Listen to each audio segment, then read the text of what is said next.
মাধ্যমিক ও উচ্চ মাধ্যমিকে একটা বা দুটা সাবজেক্টে ফেল করে গেছো, তারা 20 থেকে 25 দিনের মধ্যেই পরীক্ষা দিয়ে রেজাল্ট হাতে পাবে এবং এই বছরে তোমরা কলেজে ভর্তি হতে পারবে। মাধ্যমিক ও উচ্চ মাধ্যমিকে একটা বা দুটা সাবজেক্টে ফেল করে গেছো অথবা নতুন করে পরীক্ষা দিতে চাইছো, তারা 20 থেকে 25 দিনের মধ্যেই পরীক্ষা দিয়ে রেজাল্ট হাতে পাবে। এই রেজাল্ট নিয়েই তোমরা কলেজের ফার্স্ট ইয়ারে ভর্তি হতে পারবে, বছর নষ্ট হবে না।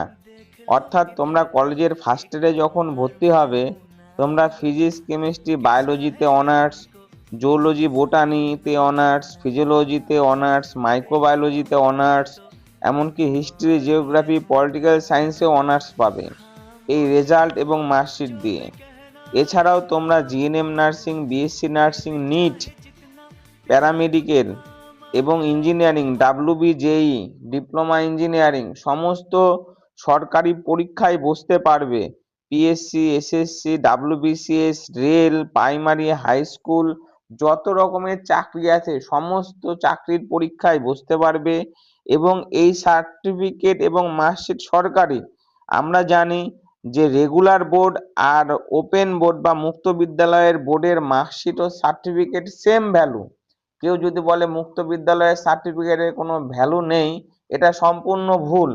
যারা মুক্ত বিদ্যালয় থেকে পড়াশোনা করবে এবং যারা রেগুলারে পড়াশোনা করবে, দুটার সার্টিফিকেট এবং মার্কশিটের ভ্যালু সেম এবং সমস্ত জায়গায় সমান গ্রহণযোগ্য। কারো মনে ভুল ভ্রান্ত ধারণা থাকতে পারে যে মুক্ত বিদ্যালয়ের রেজাল্ট হয়তো কোনো কাজে লাগবে না, তারা কিন্তু ভুল ভাবছো। তাই যারা একটা বা দুটা সাবজেক্টে ফেল করছো, তারা আর দেরি নয়, 20 তারিখ লাস্ট ডেট, 20 মে লাস্ট ডেট। এই লাস্ট ডেটের মধ্যে তোমাকে ফর্ম ফিল আপ করে নিতে হবে, সিট আর বেশি নেই। তাই যারা এখনো ভর্তি হওনি, একটা বা দুটা সাবজেক্টে উচ্চ মাধ্যমিকে ফেল করে গেছো, তারা বাড়িতে বসে না থেকে ইমিডিয়েটলি যোগাযোগ করো। তোমাদের ফর্ম ফিল আপ চলছে, তো তোমরা সমস্ত কিছুতেই ভর্তি হতে পারবে, এই বছরই ভর্তি হতে পারবে, বছর নষ্ট হবে না। তোমরা এক্ষুনি ভর্তির জন্য স্ক্রিনে দেওয়া যে নাম্বার আছে সেই নাম্বারে ফোন করো, ফোন করে ভর্তি হয়ে যাও।